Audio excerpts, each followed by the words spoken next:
Сәлеметсіздер ме, әріптестер?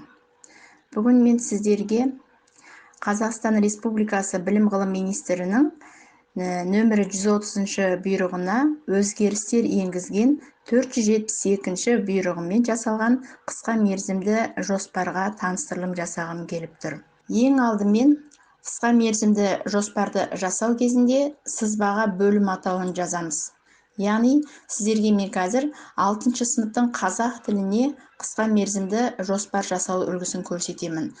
Бөлімі 4-ші бөлім Астана мәдениет пен өнер ордасы деп жазып аламыз. Және екінші астыңғы қатарға педагогтың аты жөні, күні жазылады, сыныбы, қанша оқушы қатысып отыр, қатыспағандар саны, сабақтың тақырыбы, Астана қаласының тарихы және термин сөздері. Енді осы тақырыпқа байланысты бүгінгі оқу бағдарламасына сәйкес оқу мақсаттары жазылады. Менде бүгінгі оқу мақсаттарым 6-шы сынып бойынша әлеуметтік мәдени ресми іскери тақырыптарға байланысты диалог, монологтегі көтерілген мәселені талдау. Екінші мақсатым көнерген сөз, эвфемизм, дисфемизм, неологизм, термин, диалект сөз, кәсіби сөз, табу сөздердің қолданыс аясын түсіну және ажырата білу.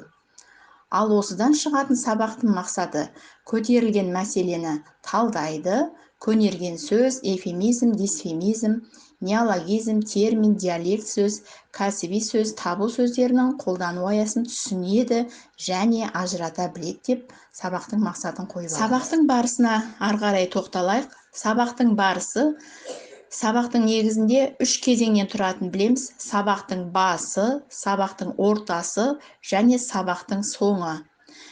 Сабақтың кезеңдерімен қатар педагогтың әрекетін, оқушының әрекеті, бағалау және ресурстарды қарастырамыз.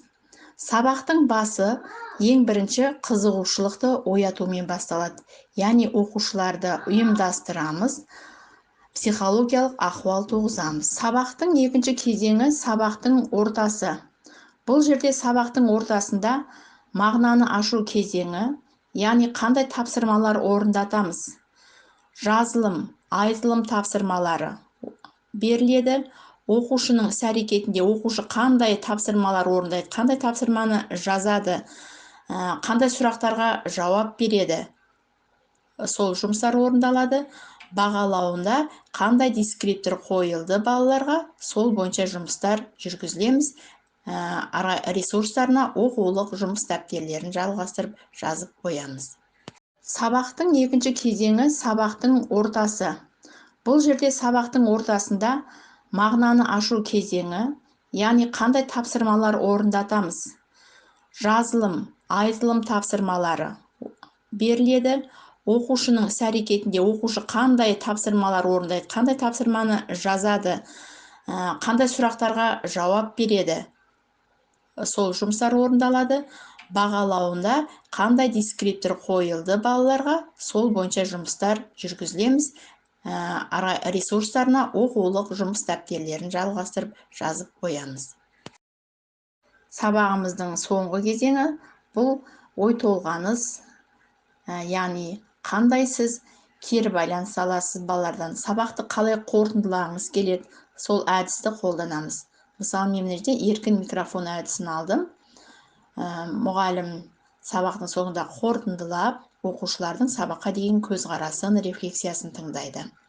Және оқушының іс-әрекеті, бүгінгі сабақтың мақсаты не, тақырыбы бойынша қандай өз ойын айтты, сабақты қорытынды жасайды.